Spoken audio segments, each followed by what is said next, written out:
And so the tide is turning against Israel. Israel continues to face backlash over the killing of 7 aid workers of the World Central Kitchen in central Gaza. The NGO, as I mentioned earlier, it's demanded for an independent probe into the killings of its aid workers. Despite Israel dismissing 2 of its officers and reprimanded 3 others for their roles in the drone strikes in Gaza, Israeli military says the officers have mishandled critical information and violated the army's rules of engagement.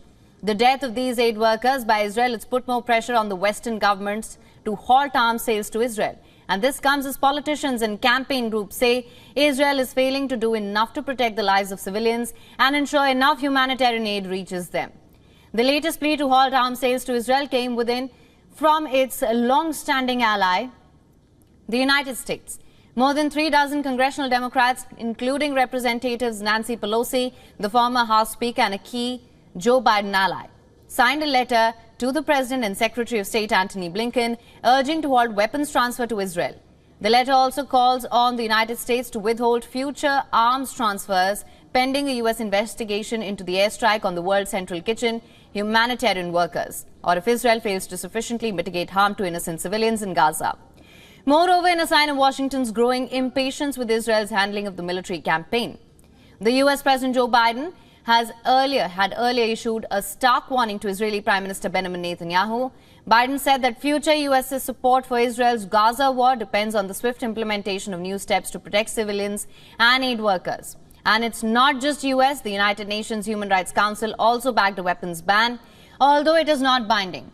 But the 47-member country Human Rights Council voted 28 in favor of the resolution, 6 against and with 13 abstentions. We have voted in favor of this resolution. Finland urges Israel to comply with the full span of international humanitarian law and with the legally binding orders issued by the International Court of Justice, including the order issued on 28 March in view of the worsening conditions of life faced by Palestinians in Gaza, in particular the spread of famine and starvation. The Western countries were divided during the resolution. The United States and Germany account for the vast majority of Israel's arms imports. Both voted against. Germany said it did so because the resolution did not explicitly condemn Hamas, while several others abstained and some European countries voted in favor of the resolution. For latest news, download the WION app and subscribe to our YouTube channel.